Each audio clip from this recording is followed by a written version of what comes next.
నమస్కారాలు.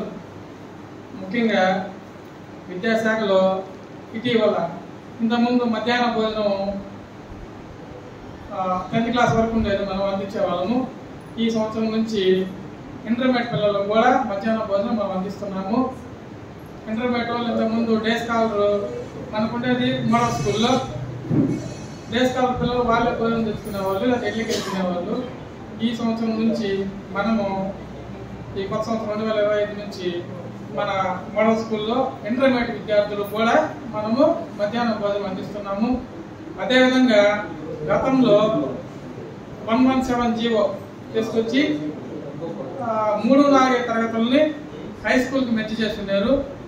దానివల్ల drop outs పెరిగాయి, ప్రైవేట్ స్కూల్లో ఎన్రోల్మెంట్ పెరిగింది, క్వాలిటీ ఎడ్యుకేషన్ కొంచెం తగ్గిందని గవర్నమెంట్ లెక్కలు చూసుకొని మరలా 117 జీవోకి కొత్తగా నిన్న 9వ తేదీలో ఒక మెమో ఇవ్వడం జరిగింది. మళ్ళీ 117 జీవో రద్దు చేసి అది ప్రజాప్రతినిధులు, అదేవిధంగా విద్యావేత్తలు, యూనియన్లు అందరూ అడిగారు 117 జీవో రద్దు చేసి మరలా 3-4 తరగతుల్ని ప్రైమరీ స్కూల్కి పంపించమని గౌరవ మన విద్యాశాఖ మంత్రి గారిని, అదేవిధంగా మన గౌరవ ముఖ్యమంత్రి గారిని కోరడం జరిగింది. వారు దీనికి స్పందించి దానికి ఒక మెమో ఇచ్చారు. మెమో ఇచ్చి మరలా 3-4 తరగతుల్ని ప్రైమరీ స్కూల్కి పంపించడానికి ఈ మెమో ఇవ్వడం జరిగింది. ఈ మెమోలో ముఖ్యమైన అంశాలు ఒకసారి అందరూ ప్రజాప్రతినిధులు అందరూ తెలుసుకోవాలి. దీన్ని బట్టి నెక్స్ట్ ఇయర్ మన స్కూల్ మారిపోతున్నాయి కాబట్టి ఆ విషయాన్ని క్లుప్తంగా మీరు చర్చిస్తున్నాను. ఇప్పుడు ఇంతకుముందు గతంలో 6 రకాల స్కూళ్ళు ఏర్పాటు చేయడం జరిగింది. ఇప్పుడు వాటిని 5 రకాల స్కూల్గా మార్చారు. మొదటిది శాటిలైట్ ఫౌండేషన్ స్కూల్స్. ఇవి PP1 అంటే ప్రీ ప్రైమరీ 1, ప్రీ ప్రైమరీ 2 అంటే ఓన్లీ LKG UKG లాగా అవి ICDS ఆధ్వర్యంలో అంగన్వాడీ కేంద్రాలుగా కొనసాగుతాయి.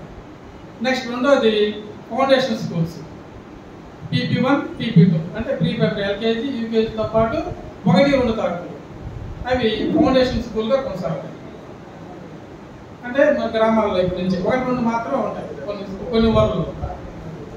నెక్స్ట్ మూడోది మీరు అందరూ తెలుసుకోవాల్సింది model schools. Primary model schools అనేవి ఇప్పుడు కొత్తగా ఏర్పాటు చేయడం జరుగుతుంది. ఎక్కడైతే ఏ గ్రామంలో అయితే ఏ పాఠశాలలో అయితే 60 మంది కంటే ఎక్కువ విద్యార్థులు ఉన్నారో ఒక పంచాయతీకి ఒక మోడల్ ప్రైమరీ స్కూల్ని ఇస్తున్నారు కొత్తగా. 60 మంది కంటే ఎక్కువ విద్యార్థులు ఉంటే ప్రతి పంచాయతీకి ఒక స్కూల్ని మోడల్ స్కూల్గా చేస్తారు. ఆ మోడల్ స్కూల్లో ఏంటంటే 1 నుంచి 5 తరగతులకి ఒక్కొక్క తరగతికి ఒక్కొక్క టీచర్ని ఇస్తారు. ఇంతకుముందు 5 తరగతులకి 20 మంది లోపలగా ఉంటే విద్యార్థులు ఒక టీచర్ ఉండేవాళ్ళు, 20 కంటే ఎక్కువ ఉంటే 2 టీచర్స్ ఉండేవాళ్ళు.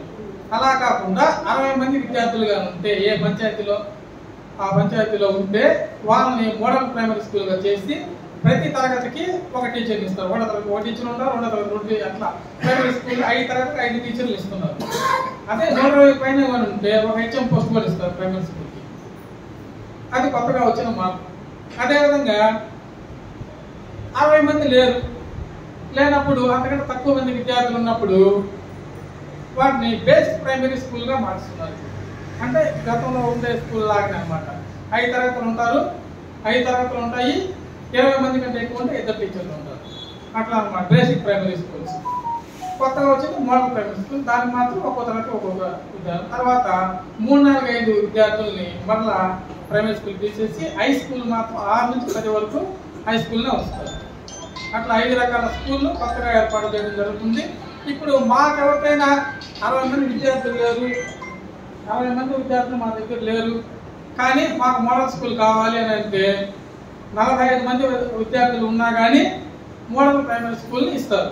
అయితే ఎప్పుడంటే అక్కడ సరిపోయినన్ని గదులు ఉండాలి, అంటే క్లాస్ రూమ్స్, ప్లేస్ ఉండాలి. స్కూల్కి ప్లేస్గా నుండి గదులు ఉంటే మళ్ళీ మీరు అడిగితే మోడల్ ప్రైమరీ స్కూల్ 45 మంది విద్యార్థులు ఉన్నా కూడా ఇవ్వడం జరుగుతుంది. కాబట్టి ఈ అంశాలు ఈ స్కూల్ ప్రతిపాదనకి మండల స్థాయి కమిటీలో MRO గారు, MPDO గారు, CDPO గారు మెంబర్గా ఉంటారు. MEOలు MEO1, MEO2 కన్వీనర్, కో కన్వీనర్గా ఉంటారు. అదేవిధంగా క్లస్టర్ స్థాయిలో అంటే హై స్కూల్ హెచ్ఎం క్లస్టర్ కన్వీనర్గా ఉంటారు. అదేవిధంగా అంగన్వాడీ సూపర్వైజర్లు వాళ్ళు ఇద్దరు మెంబర్గా ఉంటారు. అంగన్వాడీ సూపర్వైజర్స్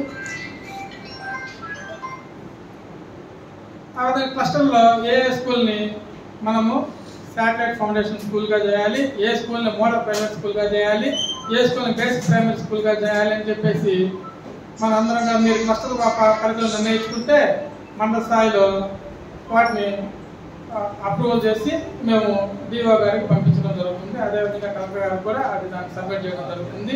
ఈ విషయాలు అందరూ కూడా గమనించుకొని మన స్కూల్ని గవర్నమెంట్ స్కూల్ అన్నీ కూడా